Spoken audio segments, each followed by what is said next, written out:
Segundo libro de Samuel, el rey David. Segunda división, el reinado de David sobre todo Israel. Por la hermana Mónica Díaz.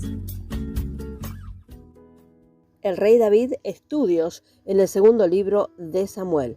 Continuamos en la segunda división de segundo de Samuel, que va de los capítulos 5 al 20. En esta sección contemplamos el reinado de David sobre todo Israel y consideraremos los pensamientos en el capítulo 6, el retorno de el arca, parte primera. Continuamos con el desarrollo de este maravilloso estudio de segundo de Samuel y en este capítulo 6 consideraremos el retorno del arca. Leemos en segundo de Samuel capítulo 6, verso 1 y 2. David volvió a reunir a todos los escogidos de Israel, 30,000. Verso 2. Y se levantó David y partió de Baala de Judá con todo el pueblo que tenía consigo, para hacer pasar de allí el arca de Dios, sobre la cual era invocado el nombre de Jehová de los ejércitos, que mora entre los querubines. No hemos leído acerca del arca de Dios desde 1 de Samuel capítulo 7, hace años, cuando fue traído de los filisteos y fue colocada en la casa de Abinadab. Abinadab significa padre del dador dispuesto. Ahora que David había establecido su trono en Jerusalén, su deseo fue que el arca de Dios tuviera un lugar de descanso. No está hablando de algunos cuantos años, sino de 20 años, que el arca había estado en Kiriat Jearim, y Kiriat Jearim significa ciudad de bosques. Leemos en 1 de Samuel capítulo 7, verso 2. Desde el día que llegó el arca a Kiriat Jearim, pasaron muchos días, 20 años, y toda la casa de Israel lamentaba en pos de Jehová. Tal vez el tiempo al que se hace referencia aquí se refería a la presencia misma del arca, a un periodo de tiempo en que Israel se había alejado de la verdadera adoración a Dios. El arca fue tomada en tiempo de Samuel, precisamente cuando estaba allí Elí como sacerdote, pero luego entró Israel y quedó allí. El arca fue devuelto durante el tiempo de Samuel como juez y antes de que Saúl fuese hecho rey. Lo que observamos en 1 de Samuel es que Saúl no hizo caso del arca. Al efod de vez en cuando consultaba, pero no al arca. No vemos indicación. No sabemos cuánto tiempo quedó allí el arca, pero sabemos que fue por mucho tiempo porque si Saúl reinó por 40 años, habían ya pasado por lo menos entre 60 y 70 años. Otra fuente nos data también como de 89 años aproximadamente. En cualquier caso, el tiempo fue largo y el reino de David no fue completo sin el arca en Jerusalén. El arca fue un símbolo de la presencia de Dios con ellos, porque leemos que el Señor de los ejércitos estaba sentado entre los querubines. También aprendemos de esta decadencia espiritual de Israel bajo Saúl. No había pensado en la adoración espiritual en su mente y corazón. Dejó que su gobierno sea guiado por su propio espíritu y él no consultó con el Señor. Dispensacionalmente, en este sentido, él es tipo perfecto de los gobernantes del mundo que se inclinan a su propia comprensión. El arca no significa nada para ellos. Como regla general, no buscaron la guía del Señor. En la ausencia del arca, los israelitas se alejaron hasta la adoración de falsos dioses. El rey Saúl, en sus actitudes, no tomó en cuenta la voluntad de Dios. El deseo de David era traer el arca del Señor. Destacamos que su gobierno fue caracterizado por buscar siempre la voluntad de Dios, aunque él cometió algunos errores, pero en general siguió al Señor. David guió a la gente bajo la bandera del Señor. Ganó la victoria total sobre los filisteos que Saúl no había sido capaz de hacer. Su corazón se estableció en la voluntad de Dios y su deseo era agradar a Dios. El arca, en la ciudad de David, iba a significar que Dios estaba de nuevo gobernando a su pueblo a través de David. El deseo de David fue muy bueno, pero su método para traer de vuelta al arca no lo fue. El arca había quedado descuidada en cuanto a ser el centro de la adoración del pueblo, así que vemos que el deseo y el propósito de David fueron muy buenos, pero no la manera. Leemos en 1 de Crónicas capítulo 13, verso 1 al 3, acerca de la intención de David con respecto al arca. Verso 1, entonces David tomó consejo de los capitanes de millares y de centenas, y con todos los jefes. Verso 2, y dijo a David a toda la asamblea de Israel: si os parece bien y si es la voluntad de Jehová nuestro Dios, enviaremos a todas partes por nuestros hermanos que han quedado en todas las tierras de Israel y por los sacerdotes y levitas que están con ellos en sus ciudades y ejidos, para que se reúnan con nosotros. Verso 3, y traigamos el arca de nuestro Dios a nosotros, porque desde el tiempo de Saúl no hemos hecho caso de ella. Aquí vemos que la intención y el motivo fueron muy buenos, pero también aquí vemos el primer paso en falso. David había pedido el efod para consultar con Dios. Él oraba a Dios, pero ahora se reúne entre otros y consultan entre ellos. Vemos aquí que David no hizo conforme a la perfecta voluntad de Dios. Una cosa es decir que sea la voluntad de Dios y otra muy distinta es consultar con Dios para ver si esta es su voluntad.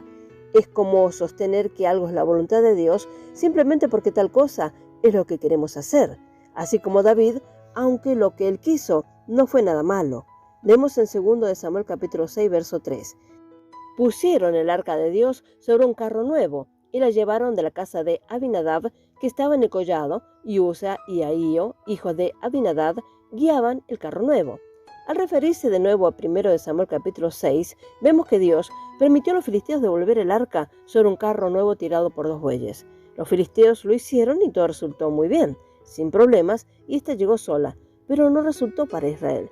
Dios mostró su poder de esta manera a los filisteos supersticiosos.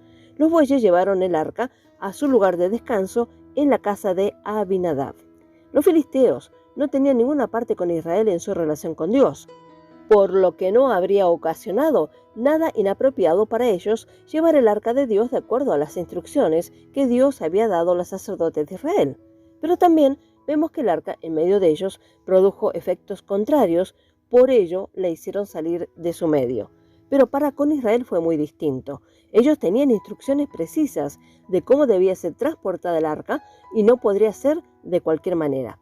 El carro nuevo nos habla de las organizaciones y los métodos del hombre, de cómo llevar un evangelio organizado. Para los filisteos no ocurrió nada usando la manera que ellos usaron. Es más, todo resultó bien para ellos, porque para el carnal, todos los métodos carnales resultan. Pero la carne no puede nunca ser espiritual y hacer ni siquiera un servicio espiritual. Por otra parte, los hijos de Dios no pueden llevar a cabo un servicio espiritual a través de los métodos carnales. El Señor había dado instrucciones a los sacerdotes de Israel de cómo mover el arca de un lugar a otro. Lea, por favor, en Números capítulo 4, verso 1 al 15 y capítulo 7, verso 9. Los sacerdotes fueron separados para el Señor y los levitas para su servicio. Eran santificados y ceremonialmente limpios. Ellos podrían transportar el mobiliario del tabernáculo y no sufrir ninguna consecuencias. Ellos llevaban el arca sobre sus hombros, especialmente los coatitas. Estas instrucciones están llenas de significado espiritual. Debemos recordar que el arca representa a Cristo y la obra de la redención. El tabernáculo y todo en él se contaba santo y Dios ha santificado para su uso. No debía haber nada profano relacionado con el servicio de la misma. El arca no tenía cabida en la tierra de los filisteos, ni tampoco la gente de allí tiene una parte de la misma. Tenemos una gran lección para nosotros. Los métodos carnales no resultan en la verdadera adoración a Dios. Vimos en 1 de Samuel cómo Dios juzga a los filisteos mientras que el arca estuvo en medio de ellos. El significado es el siguiente: los que no aceptan a Jesús como su Salvador personal llevan sobre sí el juicio de Dios. Así, la hipocresía de la cristiandad de hoy finalizará bajo el juicio de un Dios santo y de juicio. Estos pretenden tener a Cristo en su adoración, pero en realidad no hay un verdadero nacimiento. Están en realidad adorando a otros dioses. Ellos no pueden tener el arca, o sea Jesús, en medio de ellos, sin someterse a Él y sin reconocerlo como su Señor y Salvador. Esto es porque Dios fue tan celoso en la forma en que se condujo el arca, por lo que ella representa. Solo los sacerdotes de Dios comprendían el significado real del arca y de todos sus enseres. Así, los verdaderos hijos de Dios pueden presentar a Cristo y al plan de la redención ante los demás. Dios separa a su pueblo de los filisteos y los limpia de toda contaminación. Entonces pueden entrar en comunión con el Señor y pueden llevar el arca donde la presencia de Dios está. Ellos, en la imagen de los querubines y la sangre derramada sobre el propiciatorio, tenían plena seguridad de estar agradando al Señor y que el Señor moraba entre ellos en presencia de la sangre aplicada. Ellos caminaban con cuidado y a la vez con seguridad ante la presencia del Señor. Podían así contemplar y declarar la sangre que Jesús derramaría en el Calvario, sabiendo que su Salvador ha hecho expiación por ellos. Así los coatitas llevan el arca sobre sus hombros. Suya fue la responsabilidad. Así es la responsabilidad de los renacidos de presentar a Cristo al mundo. No podemos entender por qué David no siguió las instrucciones de Dios en el movimiento del arca. Sin duda, no era ignorante de la manera en que Dios lo había instruido. Él siempre había ejercido bien el sentido espiritual en otros asuntos. Tal vez era tan celoso y deseoso de tener el arca de regreso que se trasladó demasiado rápido. Nos enteramos de esto, que no puede ser descuidado con las cosas de Dios.